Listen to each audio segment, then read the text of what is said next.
बिस्मिल्लाहिर्रहमानिर्रहीम। अस्सलाम वालेकुम। ये आपका अपना डिजिटल प्लेटफॉर्म है। मैं तारिक मतीन हूँ।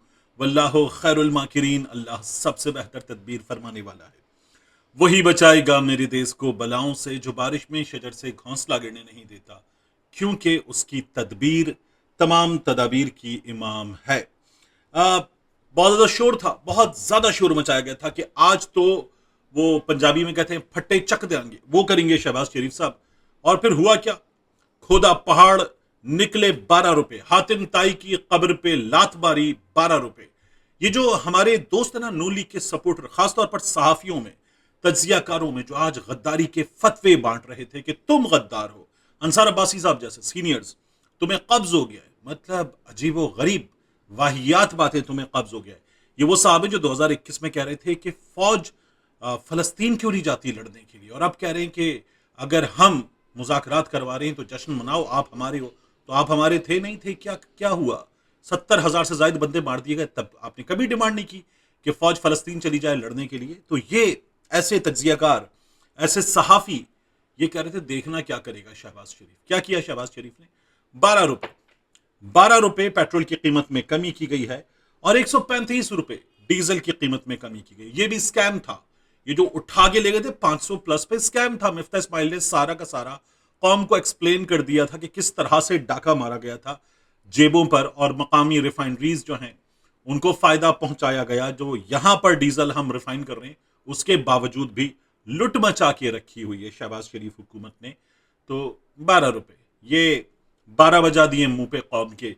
कल तक, अब मैं इस्तेमाल कर लेता हूं वो लफ्ज जिसे कहते हैं ना पटवारी, क्योंकि ये तो जो लफ्ज इस्तेमाल करते हैं यूथ को बिगाड़ के, वो तो गाली है, लेकिन फिर भी इतना ही लफ्ज पटवारी। तो देखिए कि कल तक ये ARY पर वो कुछ सहाफियों की पोस्ट में 78 रुपए गिरा चुके थे। पेट्रोल 300 रुपए, 78 रुपए गिरा चुके थे, और अब ये 12 रुपए पे, मुंह पे 12 बज रहे। तो 12 रुपए पे कह रहे हैं शहबाज शरीफ ने बड़ा कमाल कर दिया। अवाम को जो बेनिफिट मिलना था आलमी मंडी में कीमतों में कमी का, वो बेनिफिट पास ऑन नहीं किया है शहबाज शरीफ हुकूमत ने। ये लोग 118 रुपए कीमत पे, आपको याद है मरियम नवाज शरीफ कहती थी तारीख का सबसे ज्यादा पेट्रोल 118 रुपए, और अब इस वक्त जो कीमतें हैं पेट्रोलियम मसनूआत की, वो जंग से पहले 366 रुपए। तो अब वो जंग से पहले जो कीमत थी उसमें भी 100 रुपए प्लस है। ये शहबाज शरीफ की हुकूमत का मेरे और आपके लिए कमाल है। और इसमें भी एक कमाल उन्होंने वो किया जो वो हमेशा करते हैं, हर जगह हर चीज का क्रेडिट फिर आप हैं क्यों, आप हैं क्यों, फिर क्रेडिट हर चीज का शहबाज शरीफ साहब ने फील्ड मार्शल साहब को दे दिया। यहां याद रखिएगा, इस वक्त हमारे यहां जो विफाकी इदारा शुमारियात है, जिसके नंबर्स पर मैं कोई खास यकीन नहीं करता, लेकिन वो विफाकी इदारा शुमारियात कहता है 12.15% महंगाई में इजाफा हुआ है। अब हो गई है महंगाई, डबल डिजिट में पहुंच गई है, ऑलमोस्ट 2% बढ़ने के बाद। 28 अशियाए जरूरिया, इनकी कीमतों में इजाफा हुआ है। 8 अशिया सस्ती हुई हैं, 15 की कीमतें मुस्तहकम रही हैं।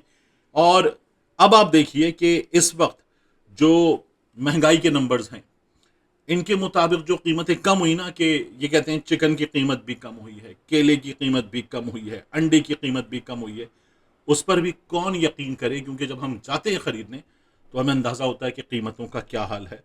तो हशर किया हुआ है इस सरकार ने, और UAE को हम जो पैसे दे रहे हैं उसके बाद हमें बताया गया था कि कहीं से $5 अरब का बंदोबस्त हो गया। वो कहीं कहां है ये नहीं बताया गया था। अब एप्टमा वाले, all Pakistan textile mills association, एप्टमा वाले 2 अरब डॉलर ये स्टेट बैंक फंड में जमा करवा रहे हैं।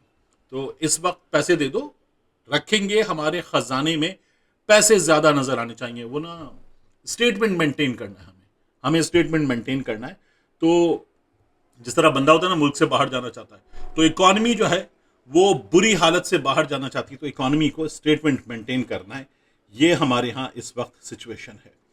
अब मैं आपसे अर्ज करूं, ये जो मुज़ाकरात हो रहे हैं, इनके हवाले से पाकिस्तान तहरीक इंसाफ ने पहला बाज़ाब्ता बड़ा स्टेटमेंट दे दिया है। PTI ये कहती है कि PTI ने पाकिस्तान की ईरान और अमेरिका के दरमियान बातचीत की मेजबानी और इलाकाई अमन की कोशिशों का खैर मकदम किया। ये पैगाम है इंग्लिश में जारी किया गया ताकि ये ग्लोबल इसकी रीच हो, सब तक पहुंचे। फिर वो ये कहते हैं कि इमरान खान का फलसफा है मुज़ाकरात का फलसफा, तवील अरसे से अमन की बात, जंग के बजाय डायलॉग पर जोर देना। ये इमरान खान का फलसफा है। इसराइल की जारियत की उन्होंने मजम्मत की है। ख्वाजा आसिफ अपने ट्वीट डिलीट कर दिया था, तो इसलिए अब उन्होंने मजम्मत की है और साथ में ये कहा है कि लबनान पर इसराइली हमलों की शदीद मजम्मत करते हैं और इन इसराइली हमलों को अमन की कोशिशों के लिए हम खतरा करार देते हैं। और फिर ये भी कहा कि लबनान को भी अमन के अमल में शामिल किया जाए। जेडी वेंस आ रहा है, ये पाकिस्तान ने कहा है। फिर साथ में पीटीआई ने यह कहा है कि ठीक है, आप बैनुल अक़वामी सतह पर एक किरदार अदा कर रहे हैं, अच्छी तस्वीर आ रही है, तो अब मुल्की सतह पर भी हालात ठीक करें। इमरान खान, उनकी अहलिया को अकेले कैद में रखा जा रहा है, उन्हें किताबें, टीवी, फैमिली, वकील तक महदूद रसाई है। इमरान खान की एक आंख की बीनाई शदीद मुतासिर है, शिफा अस्पताल उनको मुंतकिल किया जाए और उनके जाती डॉक्टर्स की निगरानी में उनका इलाज करवाया जाए। साथ में पाकिस्तान तहरीक इंसाफ ये भी कहती है कि उनकी कैद तन्हाई खत्म की जाए। यह तशद्दुद है, जहनी तशद्दुद और गैर इंसानी अमल है। बुनियादी हुकूक दिए जाएं। और पाकिस्तान तहरीक इंसाफ कहती है इमरान खान हमेशा पाकिस्तान को अव्वलियत देते हैं, अब वक्त है कि हुकूमत उनके हुकूक का एहतराम करे। लेकिन हालात क्या है? पाकिस्तान तहरीक इंसाफ जो डिमांड कर ले, ये जो कराची में मुजाहिरा था, महंगाई के खिलाफ मुजाहिरा, उसके बाद गिरफ्तार किए गए थे पाकिस्तान तहरीक इंसाफ के मरकजी रहनुमा आलमगीर खान, फिक्स सेट वाले, दावा खान साबिर, जिन्होंने ये दावा किया कि उन्होंने मुस्तफ़ा कमाल के मुकाबले में इलेक्शन जीता था फॉर्म 45 पर। मैंने वो फॉर्म 45 पूरे देखे, उनके साथ इलेक्शन लड़ने वाले कैंडिडेट्स के भी देखें। दावा खान साबिर साहब का दावा ठीक है। उनके साथ एडवोकेट खालिद महमूद, महराज शाह, ये गिरफ्तार किए गए थे, जमानत हुई और अब फिर इन्हें गिरफ्तार कर लिया गया है। तो हलीम आदिल शेख साहब जो हैं वो कहते हैं कि तमाम झूठे मुकदमात खत्म की जाएं। इन अफराद का जुर्म यह है कि इन्होंने इमरान खान के विजन के मुताबिक महंगाई के खिलाफ आवाज उठाई। गिरफ्तार कारकुनान को और रहनुमाओं को फौरी तौर पर रिहाई दी जाए और ये अंधेर नगरी चौपट राज की मिसाल है। हलीम आदिल शेख साहब ने ये मुतालबा किया है। अब मैं मुज़ाकरात के हवाले से आपको बताऊं कि मोहम्मद बाकिर कालिबाफ, उन्होंने ये कहा है कि मुज़ाकरात शुरू होने से पहले हमारी दो डिमांड्स हैं, उनको मीट किया जाएगा तो मुज़ाकरात शुरू हो सकते हैं। वो कहते हैं कि एक, लबनान में मुकम्मल सीज फायर। लबनान में सीज फायर हुआ ये कि लबनान में जो सैकड़ों की तादाद में हमले किए गए, उसमें सैकड़ों अमबात हुई और फिर उसके बाद हमें ये पता चला कि चलो ठीक है, बातचीत कर लेते हैं। नेतन्याहू ने भी ये कहा और फिर दोबारा हमले किए गए एक सरकारी बिल्डिंग पर, उसमें भी 30 के करीब शहादतें हो गई हैं। तो अब मोहम्मद बाकिर कालिबाफ साहब जो हैं वो ये कहते हैं कि लबनान में सीज फायर किया जाए और ईरान के जो ब्लॉक्ड एसेट्स हैं, मुंजमद असासे, उनको मुज़ाकरात से पहले बहाल किया जाए। ये मोहम्मद बाकिर कालिबाफ साहब का मुतालबा है। अब्बास इराक़ची साहब जो हैं वो कहते हैं कि US must uphold cease fire commitments on Lebanon. तो इस वक्त ईरान मुसलसल डिमांड कर रहा है कि आप जो लबनान है उस पर पेशरफ्त कीजिए।